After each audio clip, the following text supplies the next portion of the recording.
God's secret. It looked like a beautiful palace, or a very big hotel. But it wasn't made of stone. It was made of clouds, immense, milky white clouds.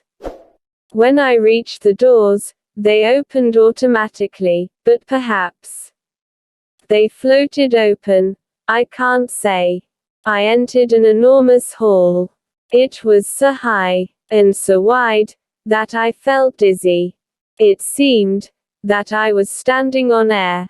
A bright light, like sunlight, but not sunlight, reflected from the walls of cloud, or were they made of snow? Then, far away on the other side of the hall, I saw somebody, behind a large reception desk. This is like a hotel, I thought, as I walked towards it. But what a hotel! It's beautiful. This must be heaven. It was a long walk, but I was smiling to myself, all the way. I felt very happy now. I thought, you tried to be a good person, all your life. You always did your best, to help people, to do good things, and to love your neighbor. You always knew that you would go to heaven. And now here you are. Yes. I felt so happy, that I wanted to sing. I think I did sing. Quietly, of course. I didn't want to disturb the peace and silence of heaven. I stopped at the reception desk, where a man of about 45 was waiting for me. He wore a green suit of shiny material, like plastic, and a beautiful golden cloak. He looked up at me. Name. I told him. He found it on a computer. We need some details about you, he said. When were you born? I told him. When did you die? The exact time, please. Early this morning, I think. About 5:30. But I'm not sure about it, because I was dead. I smiled. The receptionist looked at me coldly. He was English. Calm. Polite. Occupation. I told him. Then he wanted details about my family and friends, my habits, my favorite food, in fact, everything about my life. It was like an interrogation. But I felt very relaxed and friendly. I wanted to have a chat. Wonderful place you've got here. I began. It's exactly as I imagined it. The man didn't even look at me. Imagined what, may I ask? Heaven, of course. I'm very happy to be here. There's only one bad thing. All my best friends will be in hell. And I laughed at this bad joke. This is not heaven, sir, the man said, very polite, but cold. This is only reception. I was shocked. But it must be heaven. Why must it? Because, well, you've heard the details of my life. I mean, I've always been a good man, and if you're good, you'll go to heaven, but if you're... Everybody says that, sir, the man interrupted. I know you all think that on earth, but we have a different logic here, for practical reasons. Think of the problems, if good people always go to heaven, and bad people always go to hell. There will be very few people in heaven, and too many people in hell. There isn't enough room in hell. So we have a more practical system. Everybody must take his or her chance. Chance. What do you mean? I was beginning to feel a bit frightened. At that moment, the computer buzzed, and a piece of paper came out. Here's your reception form, sir. And this is your green card. Go through the doors behind me, and walk along the road. You will see 2 large gates. In front of them are some slot machines. Insert your green card into the left-hand slot, and you will see 2 dice in the display window. Pull the handle, and when the dice stop, the machine will deliver a white card, for any number, from 1 to 6, and a black card, for any number, from 7 to 12. The white card opens the gate, on the right, the black card opens the left. The left goes to hell, the right to heaven. I couldn't believe my ears, and I just stared at him. Then I became angry. But that's not fair, I shouted. It's as fair as we can make it, sir. But it's just chance, luck, accident. It's a lottery. Yes, sir. But it's God's orders, and we can't change it. God's orders, I shouted, furious. But it means that Jack the Ripper, for example, could be in heaven. Jack the Ripper. I've heard the name before. Let me see. The receptionist opened a large file. Yes. Jack the Ripper. He arrived about 100 Earth years ago. I don't remember very well, but I think he was quite pleased with our system. I'm sure he was, I said angrily. And I'm sure he went to heaven. Then I looked quickly at the clerk. Well, did he? I can't tell you that, sir. You see, we don't know. Nobody knows. It's God's secret. God's secret. I cried. Oh God, no, no. I'm not going to spend eternity with Jack the Ripper. It's not fair. And I stamped my foot on the floor, like an angry child. You must take your chance like everybody else, sir, the man said coldly. But don't you understand? All my life, I tried to be a good man. The man looked embarrassed. I'm sorry, but that is not relevant to the laws of the universe. What laws? What do you mean? If I remember well, there was a Mr. Albert Einstein, who arrived about 40 years ago. He was a good man too, I believe, and, like you, he was very upset by our system. He couldn't accept it. He said that he didn't believe that God plays dice. I told him that God certainly plays dice, and that it was the fundamental reality of the universe. Yes, Mr. Einstein was very unhappy about that, because he had helped to discover it, so he said. I didn't answer. I was too upset to speak. I took the form, and the green card, and walked quickly to the doors, behind the reception desk. They floated open. There was a long road in front of me. In the distance, I could see 2 enormous gates, one white, one black. They were made of beautiful heavy crystal glass, that shone like jewelry. I walked along the road. It was very silent. On each side of me were great clouds that trembled, and changed in a soft wind. Even the light seemed to change from brightness to shadow, and back again. I came to the gates. When I looked at the black gate, on the left, my heart stopped. What was behind it? Who was behind it?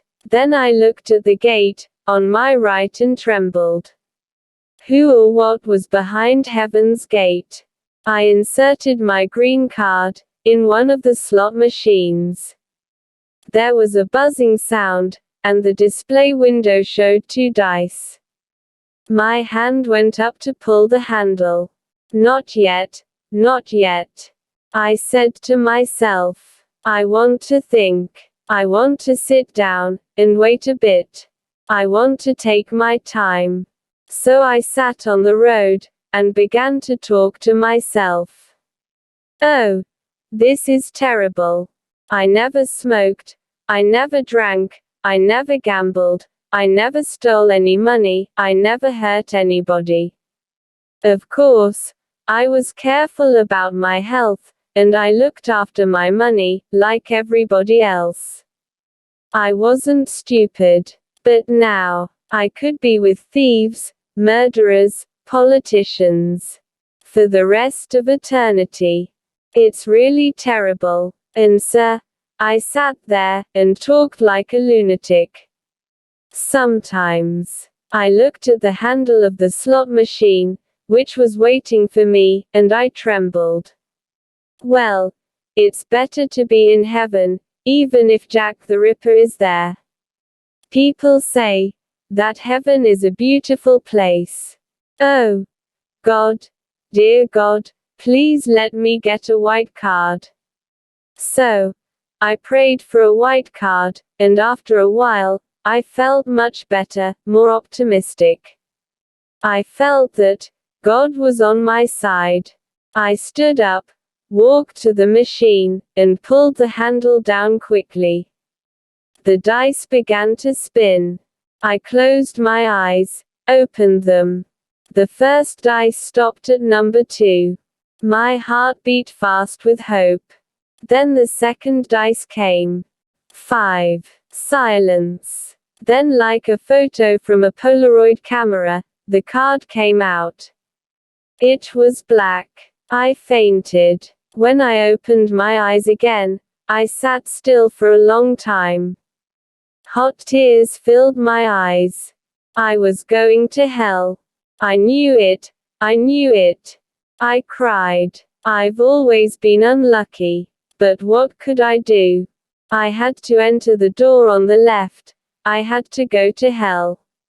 I inserted my black card into a slot by the gate. As it began to open, a strange, aromatic odor came out. I went into another great hall, with a reception desk at the far end. It was a long walk. The walls were made of black smoke, and red flames. Behind the desk sat a pretty young blonde woman. She gave me a sweet smile. "Hello. May I have your reception form, please?" she said in a friendly way. I gave her the form, and she typed the information into a computer. "Why do you look so depressed?" she asked with her sweet smile.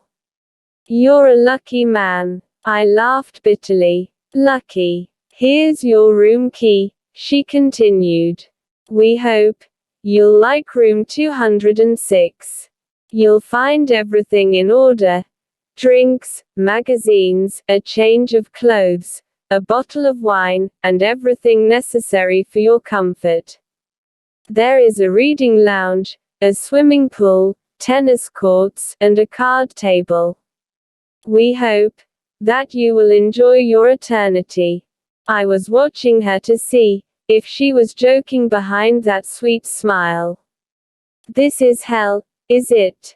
I asked in a sarcastic voice. "That's the official name, yes. But we call it Paradise Regained.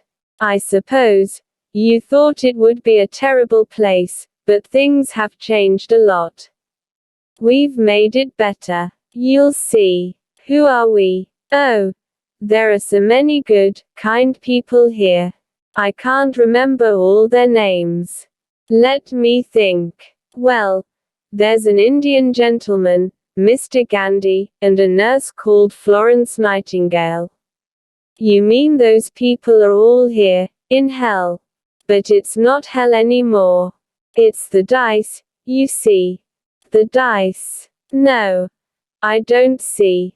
Please explain." "Well, for a long time, a lot of good people scored more than 6, and got a black card, so now there are more good people than bad people. This doesn't happen often, of course. It's a very unusual thing, and it will certainly change again. Then we'll get the usual average of about 50 good, 50 bad." Smiling, I said, "Has God fixed the dice for a joke or something?" She looked a bit shocked. "Oh no, I'm sure. God is an honest gambler. It happened by accident." "Well, let's say, it's another one of God's secrets, eh? And I gave her a big wink. What about Jack the Ripper? Is he here? Jack the Ripper. She looked through her file. No. He isn't here. He must be on the other side, in heaven. I laughed and laughed. And are they having a bad time there? The receptionist said quietly, between you and me, we've heard that they are having a lot of trouble in heaven. I laughed again and tears of happiness came into my eyes. Welcome to Paradise Regained, said the woman with a big sweet smile. Have a nice eternity. Thank you. This place looks better than Earth. At that moment an intercom buzzed, and the woman answered. Reception 3 speaking. Can I help you? As she listened, her expression changed. It became dark and anxious. Oh. I see. Thank you. Reception 1. She was silent. Anything wrong? I asked. Well, as you know, the situation on Earth is very turbulent at the moment and a lot of new people have arrived. Reception 1 says a big crowd is already at the dice machine. Who are they? I had a bad feeling in my stomach. Reception 1 says it's a group of terrorists, child killers, mafiosi, football hooligans, drug barons. Stop. Please stop. I shouted. We can only hope that our luck continues, she said. Her sweet smile had gone. She was looking at the entrance with frightened eyes. I cried, please God, let them all go to heaven. I pray. I'm sorry, but praying won't help. It all depends on the dice. And that's God's secret, I said, laughing and crying at the same time. While we waited, the silence was long and terrible.